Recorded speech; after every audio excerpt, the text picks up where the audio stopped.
I forgot. Here's this month's grocery money. Saying that, my husband Stanley slammed down $100. Groceries for a family of 3 on just $100 a month? That's nowhere near enough. If we are short, you guys should earn more. He was giving me a cold stare as he said that. There was no persuading him further. I'm Janet, 27 years old. I live with my husband Stanley and daughter Anne. I met Stanley during college, and we started dating 6 months later. My mom passed away when I was in elementary school, so I was raised in a single-parent home by my dad. I've always faced some prejudices, and I've never had a fiancé. People don't want to marry someone from a single-parent home. Can you even properly raise a child? I've heard such whispers from ex-boyfriends, but Stanley was different. Your dad must be an incredible man to raise a wonderful woman like you. His words brought tears to my eyes. I was sure he would always be on my side. After graduation, we both started working at my father's company. 3 years into our careers, we decided to get married. Me, raised by a single dad who was always anxious, and my dad wanted Stanley to take over the family business. And so, our married life began. We had a baby within the first 6 months. Afterwards, I quit my job at my father's company. I want to build a happy family surrounded by children. I was living my dream, never imagining that having a child would start a nightmare. One evening, Hey, are you messing with me? Serving such awful food. Make it again. I was shocked and started crying. I tried to calm him down, keeping him from directing his anger at our infant daughter Anne. I'm sorry, but this is takeout, you know? It's good, isn't it? Don't talk back. And that's just being lazy. Do your household and parenting duties like you're supposed to. Please, don't take it out on me. Why are you even my wife? If you can cook a decent meal, you're useless. He spat out those words and locked himself in his room. Why did things turn out like this? The kind Stanley I knew was nowhere to be found, like a different person. I realized that he had started changing gradually since our daughter was born. He would get irritated about everything. A useless woman who can't even earn money. Can't you even handle being a stay-at-home mom? That's why single-parent household. He looked down on me, getting angry and raising his voice over anything he disliked. He would ignore or be absent-minded when I talked about work. He wanted me to be a stay-at-home mom and take care of the house, but he seems to enjoy having control over me. His actions became increasingly tyrannical. Despite my disgust, knowing the struggles of a single parent, I couldn't consider divorce. It was for my daughter's sake also. Stanley seems to be doing well at the company. I occasionally talk to my dad over the phone, getting his advice. But looking at a photo of my mom and me as a child, I often sighed, wishing I could talk to my mom. 3 years later, I forgot. Here's this month's grocery money.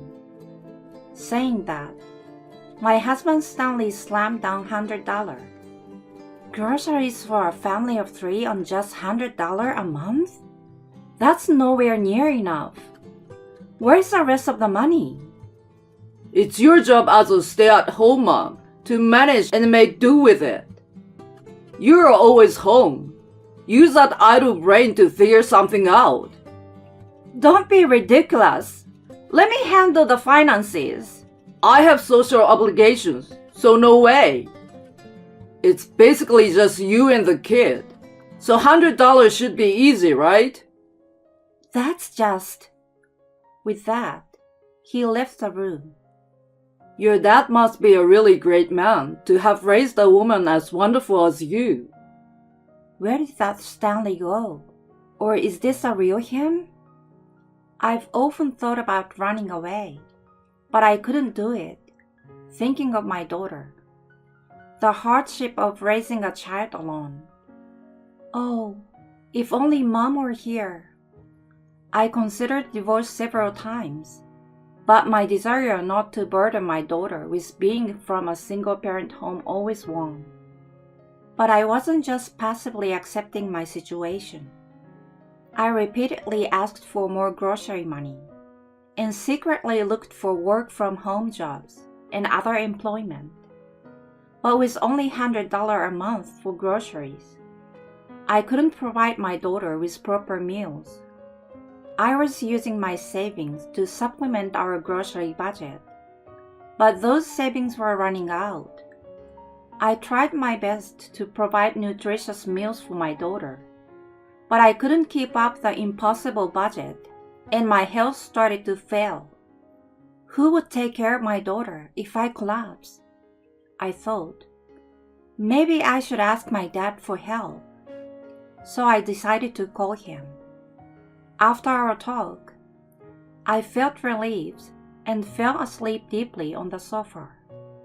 When I woke up, the first thing I saw was my daughter's sleeping face, tear-streaked. "Grandpa, Mom is awake!" Thank goodness. That's a relief. Next, my tearful dad peered in. Confused, I stared at his face for a while. Janet, I was so worried. "Dad, where am I?" You're in the hospital. To think, collapsing from malnutrition in this day and age. What happened? He choked up, holding back tears. He might have been crying the whole time I was asleep.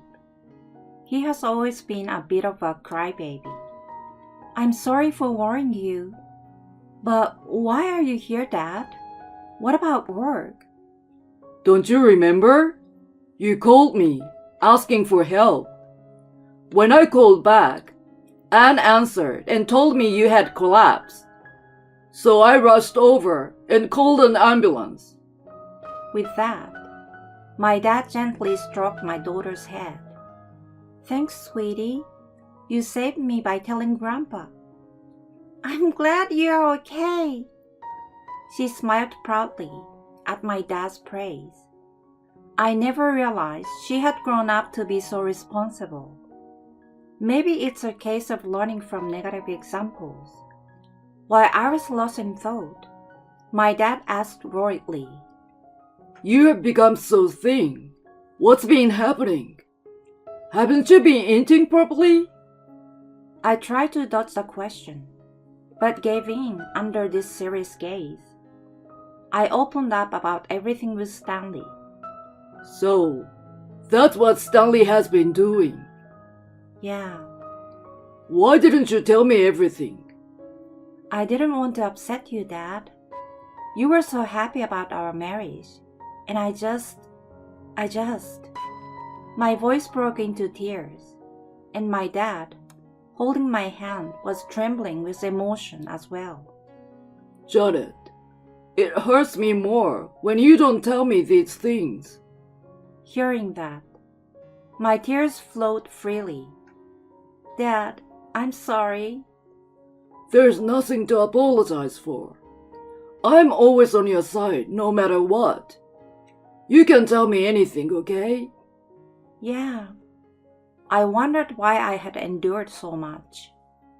If I had consulted my dad sooner, maybe my daughter and I wouldn't have suffered so much. In my desire not to worry her and my dad, I had lost sight of what was important. A daughter growing up in a home without laughter or kind words couldn't be happy.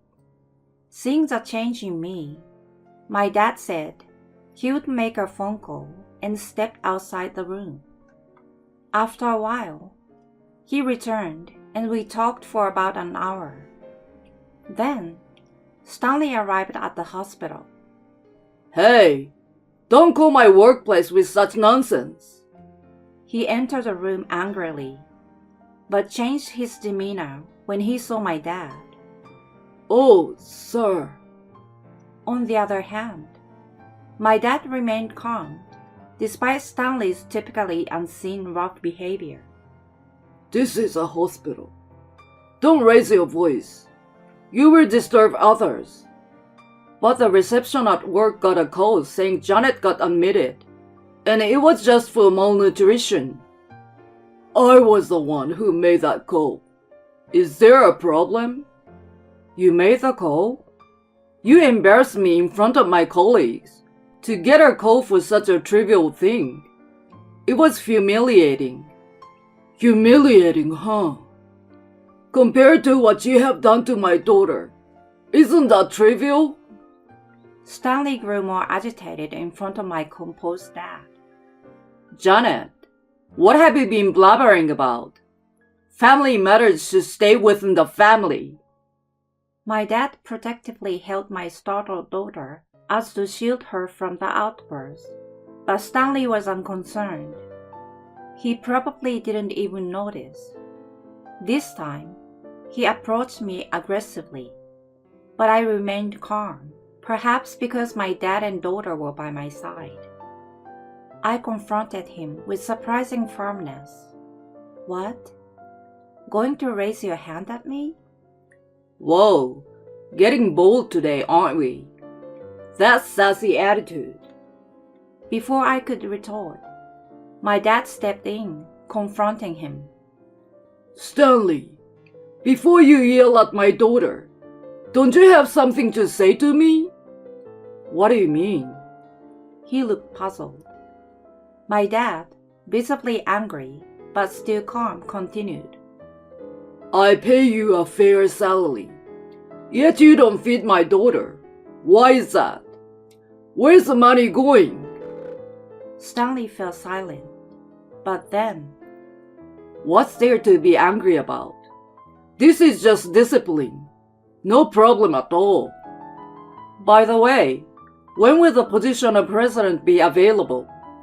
I'm ready to take over any time. What? My dad was speechless at his absurd outburst. Why are you surprised? As the husband of the president's daughter, it's only natural I take over, right? With someone as capable as me, this small company will grow tremendously. I should be handed the presidency right away. He continued with nonsensical remarks. Seeing my dad at loss for words, I confronted my husband. If someone like you became president, the company would go bankrupt in no time. What did you say? Just as he was about to lash out at me, my dad grabbed his arm. You are fired. Effective immediately. What? Didn't you hear me? You are fired. A person like you will ruin the company. In expecting to be handed the presidency? Stop with your nonsense already.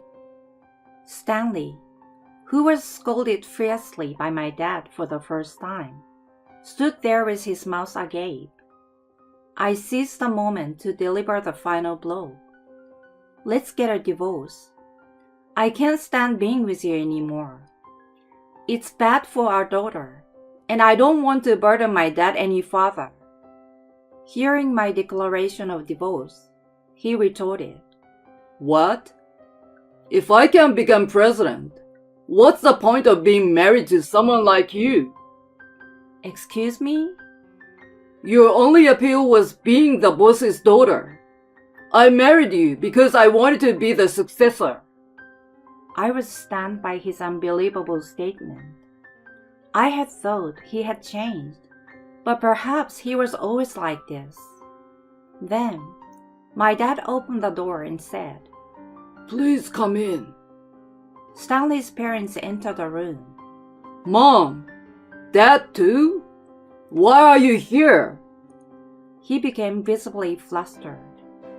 My in-laws gave me apologetic looks. I assured them, "It's not your fault," and seated them. They began scolding Stanley, who was red-faced. We came as soon as we got the call. We have been listening outside. What are you doing to your wife and child? We disown you as our son. What? Then my daughter handed the divorce agreement to my mother-in-law. "Here you go." She knew it was in my bag. What? "This is perfect." She took the divorce papers and said, "Please divorce him. We'll take care of the alimony and child support. We'll make sure he pays." Stanley was made to sign, and then taken away by his parents. Later, the discussions for alimony and child support were held at the lawyer's office, recommended by my in-laws. Stanley was subdued throughout. We agreed that he would pay a lump sum from his savings for alimony and child support. "Goodbye then. Take care." I said farewell to him and left the lawyer's office. A year later, I started working part-time at my father's company. You're more competent than that man. It's a big help having you here. He suggested I think about the future, so I decided to work only while my daughter was in daycare. I became so efficient with the accounting that people joked, "Janet is the next president." That's my daughter. Maybe we should do that. But I always responded with a smile. Then I'd have less time with my daughter. Later, I had a matchmaking meeting with the son of a client. His father, my dad's close friend, promised to protect me, saying, If my son does anything wrong, tell me. I will always defend her. He was a very nice person, and I'm actually considering marriage. I don't know what happened to Stanley. My daughter is fond of her former grandparents, so we occasionally meet them, but they avoid mentioning Stanley. I'm truly surrounded by wonderful people, a result of my father raising me single-handedly. My mom in the photo in the room seems to have a bigger smile these days. I'm determined to cherish my family and live happily with my daughter. "Mom, seconds please." "Wow." My daughter happily eats her meal. I vow to never let her suffer as I did.